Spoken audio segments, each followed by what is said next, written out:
Hola oyentes de Radio Sefrat, volvemos a Milim, la historia de las diásporas con Alicia Benmergui. ¿Qué tal, Alicia? Muy bien, siempre con el tema de la historia. Nosotros somos gente muy aplicada y estudiosa.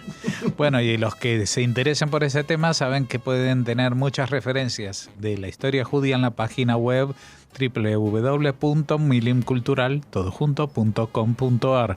Y si les interesa también pueden recibir una vez al mes, gratuitamente, evidentemente, por correo electrónico, un boletín sobre historias de la historia judía, escribiendo a cultural@arnet.com.ar. Dicho todo esto, pues habíamos empezado a hablar de los judíos en la zona, en el Imperio Zarista, y ahora vamos a centrarnos en lo que es la zona de residencia. ¿Qué fue exactamente esa zona de residencia? ¿Dónde estaba? Porque estaba dentro del Imperio Zarista, pero como hemos comentado en ocasiones anteriores, estaba como una bolsa aislada, ¿no? Como una isla contenida en el Imperio Zarista, pero sin mezclarse con los rusos. Así es. Esto tiene que ver con la zona de residencia. Es una disposición, un territorio que delimitan los rusos. El Imperio Zarista, esto yo lo dije ya una vez, en 1792, pero después se van modificando algunos de los estatutos. Y a mí me importa mucho contar esto, porque yo me doy cuenta cuando leo biografías y historias. Hay gente que lo sabe, pero otra gente no. Otra gente dice, mi familia eran rusos, vinieron de Rusia. Lo mismo que yo por mucho tiempo lo creí. Y no, los judíos no podían vivir en Rusia. Los judíos entran recién a Rusia cuando Rusia es la Unión Soviética. Y entonces esto es un territorio que determinó el Imperio Zarista, que ocupaba 1.224.000 kilómetros cuadrados. En el texto no le puse kilómetros cuadrados, Jorge, si podés corregirlo cuando te lo mandé. Y esto, toda esta región ocupó un montón de antiguas provincias, las provincias de Bielorrusia, de Lituania, ahora voy a especificar los nombres, y los judíos tenían que circular por ahí. ¿Por qué se establece esta separación tan restrictiva? Porque a los judíos es como que los encierran ahí. Bueno, esto es porque se quejaron los mercaderes de los comerciantes ya de Moscú, diciendo que no podían soportar la competencia que les hacían los comerciantes que venían de Bielorrusia, que también habían sido anexadas. El reino de la Gran Polonia incluía el Gran Ducado de Lituania. Así que cuando se lo dividen a esto entre rusos, austríacos y prusianos, con esto van todos los habitantes de esta región. Y entonces voy a contar que a partir de 1804 y 1835, la zona de residencia comprendía las provincias lituanas de Vilna, de Komno y Grodno, las provincias bielorrusas de Minsk, Vitebsk y Mogilev, las provincias ucranianas de Volinia, Podolia, Kiev, Chernigov, Poltava, Gerson y Ekaterinoslav, la provincia de Crimea de Táurida y la provincia de Moldavia de Besarabia.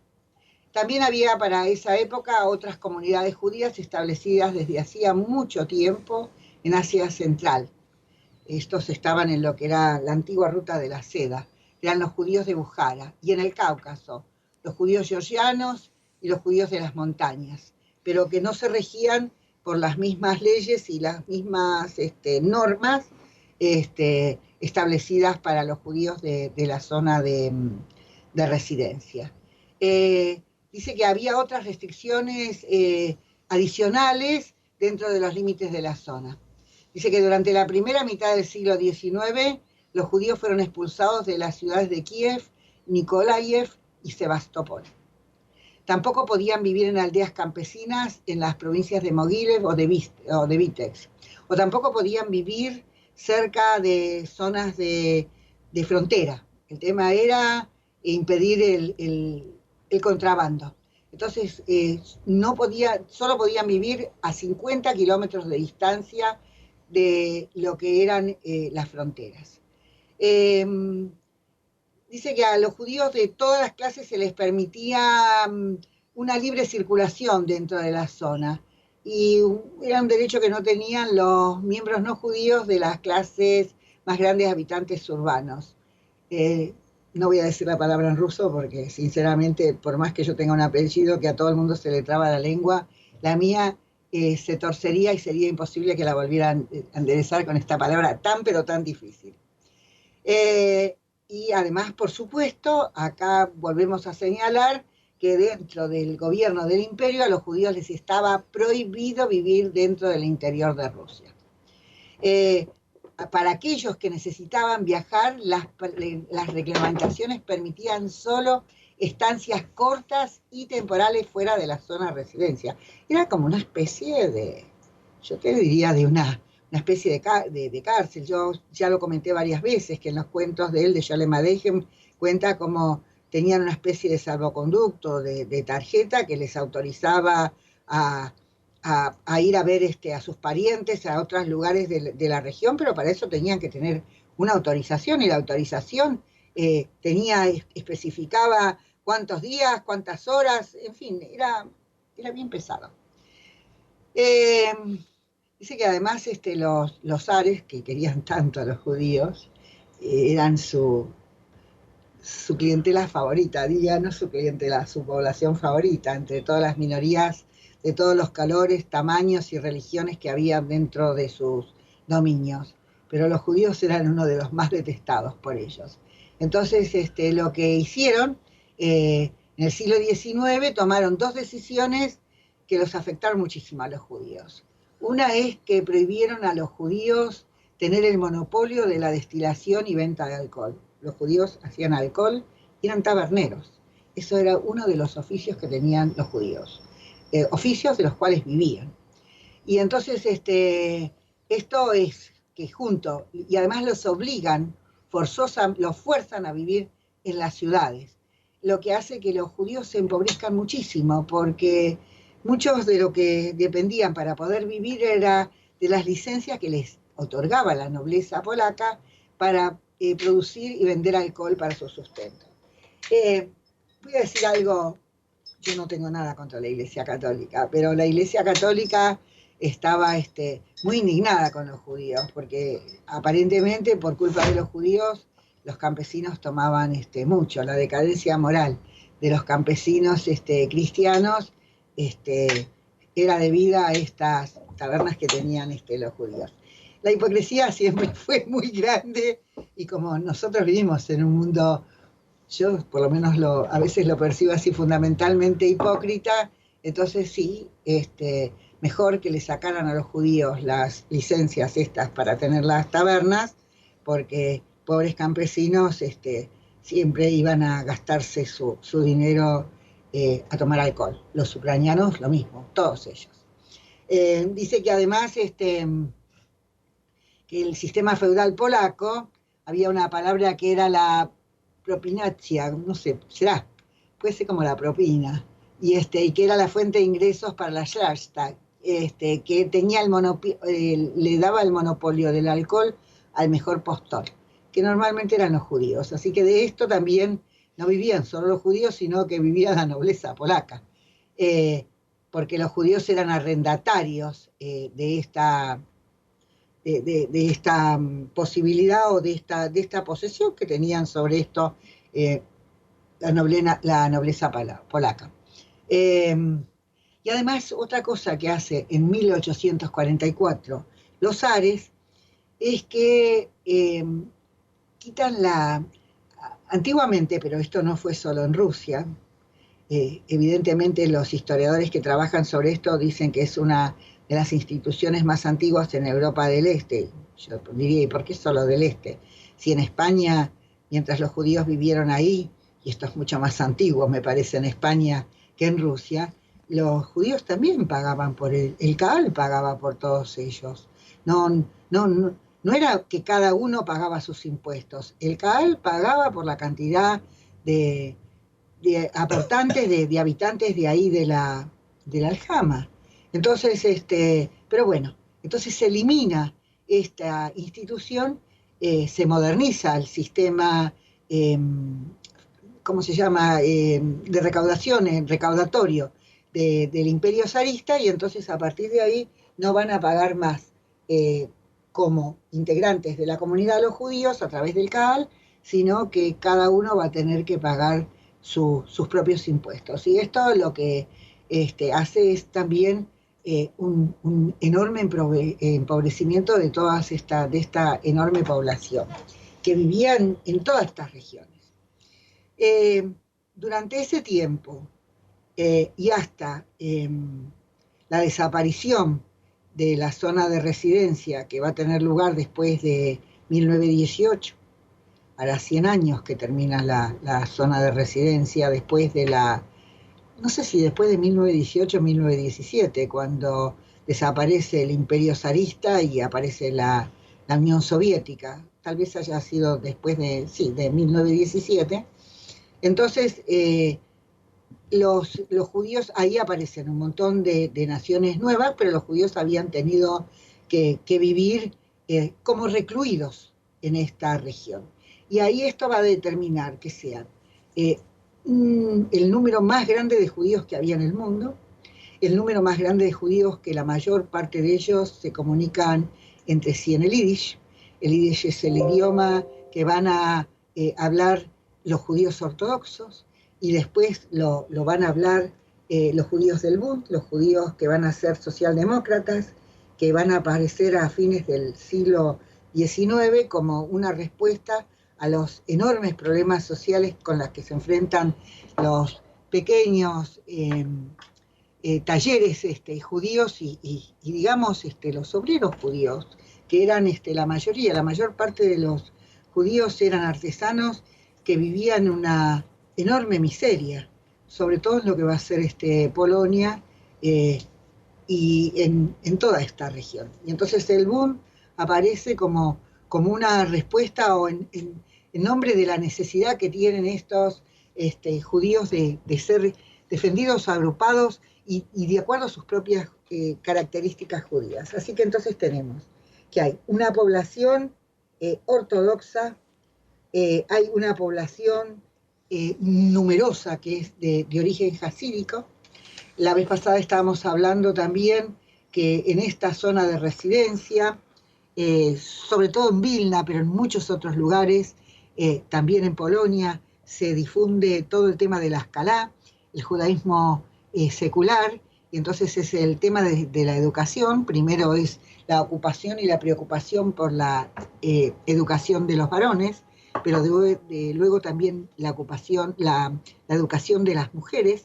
Y además yo otra vez ya te lo dije, que creo que, no sé si te lo dije o lo conté, que el tema es que las mujeres necesitan educarse rápidamente, o por lo menos manejar matemáticas, hablar las lenguas de los lugares en donde habitan, porque los hombres, los ortodoxos y los hasidim estudian, tienen que ir al Heder, se tienen que dedicar a rezar, y las mujeres son las que atienden los comercios, y las mujeres son las que tienen que saber hacer las cuentas, tienen que saber qué es la mercadería que necesitan, tienen que saber hablar y entender la psicología de sus clientes, y esto hace que muchas mujeres de origen ortodoxo aprendan rápidamente por una cuestión de necesidad, todo esto que necesitan saber, pero se dedican también de alguna manera a estudiar. Así que el tema del estudio de las mujeres no fue porque lo hayan decidido los hombres, sino por una cuestión de necesidad y de cierto egoísmo, porque estas mujeres, si uno lo mira bien, se han tenido que ocupar de todo, de la crianza de los hijos, de mantener a la familia, a los hogares y todo eso, y bueno, y esto hizo que muchas de ellas también se adaptaron rápidamente a las necesidades de una vida secular. Estaban casi obligadas por las circunstancias. ¿Tenemos algún rato más para hablar? Sí, un poquito. Bueno, entonces también hay otra cuestión. Hay dentro de esta gente la educación secular va a dar lugar también al afán por una educación y un conocimiento más profundo.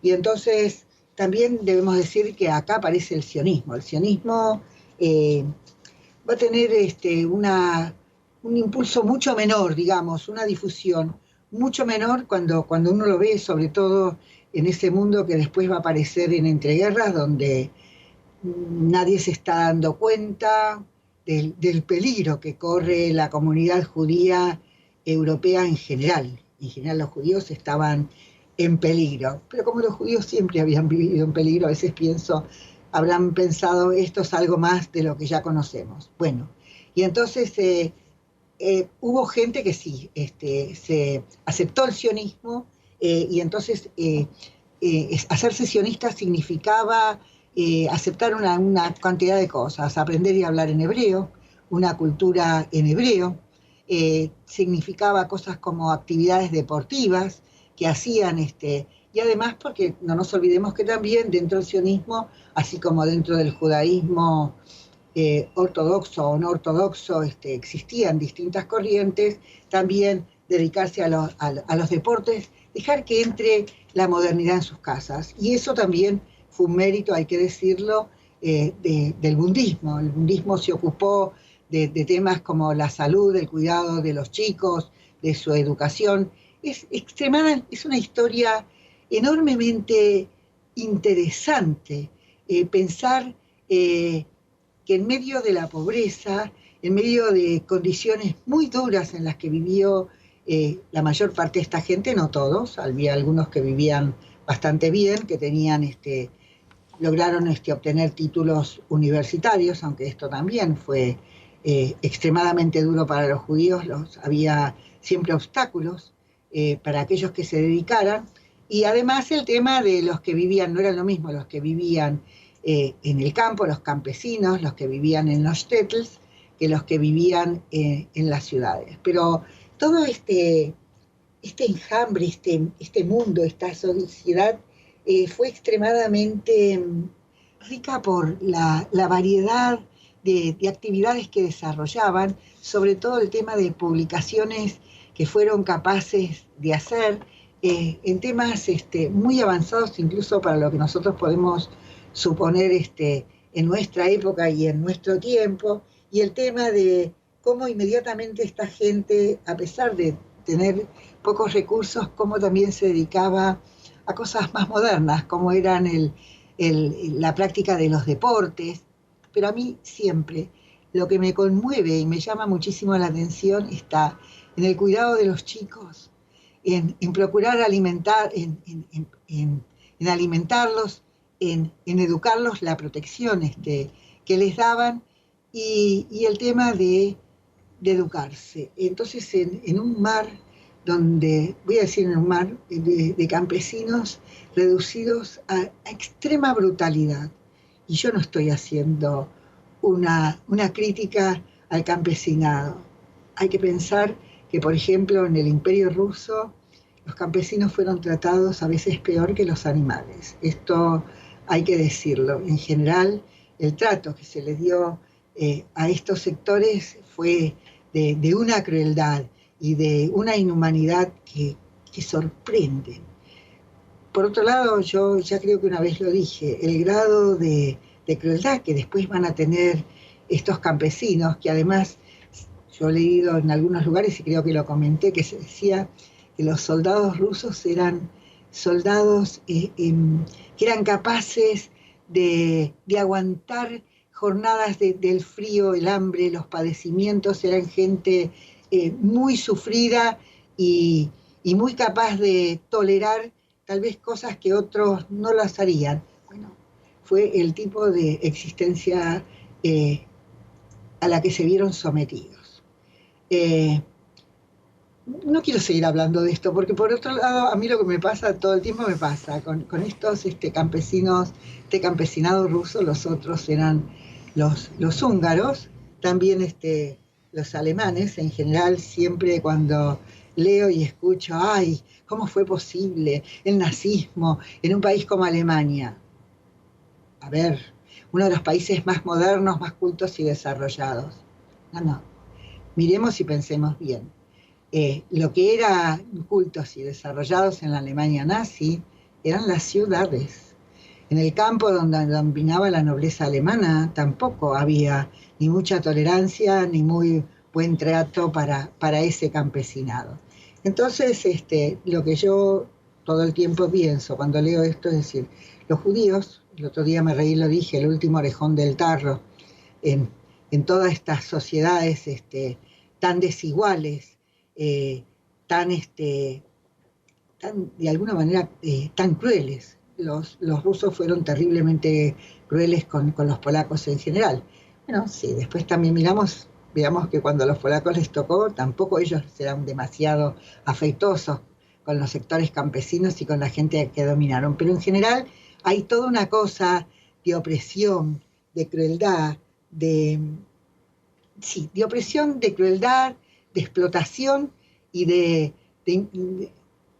una cosa de misericordia que realmente debe haber determinado el temperamento de esta gente. Y los judíos tenían que vivir en medio de todo eso. La vez pasada nosotros vimos, yo siempre la miro, a mí me encanta, porque la música es preciosa, la del Tevi el lechero, pero vi la película muy vieja esa, que era la que hizo, creo que era Maurice Schwartz, ¿no? Sí. Y entonces la diferencia de lo que es la película con Maurice Schwartz, donde todos lloramos, con el musical es enorme, porque de lo que está hablando la de Maurice Schwartz es de cómo eran tratadas las mujeres también dentro del medio campesino y de la aflicción cuando ellos pierden a esa hija. Y bueno, es una historia, yo no sé si está totalmente revertida en algunos casos. A veces nos gustaría creer que sí. Pero bueno, los judíos les tocó vivir en esto y bueno, y esto tuvo su costo y su precio para los judíos. En estos lugares que fueron tan desparejos, tan desiguales y donde los judíos igual salieron adelante. Yo siempre pienso que es por una cuestión de innato optimismo judío. Pero también si uno piensa ya terminó, Jorge, si también uno piensa en países mucho más desarrollados y en lugares de donde tampoco tuvieron mayormente compasión de los judíos, bueno, sería cuestión de reflexionar un poco sobre todo esto. Y seguiremos reflexionando y hablando de la zona de residencia también en la próxima entrega. Dentro de 2 semanas seguiremos hablando de estos temas. Muchas gracias, Alicia Van Mergis. Seguiremos abordando el capítulo de los judíos en el Imperio zarista. Hasta entonces, muchas gracias. Chao, hasta entonces.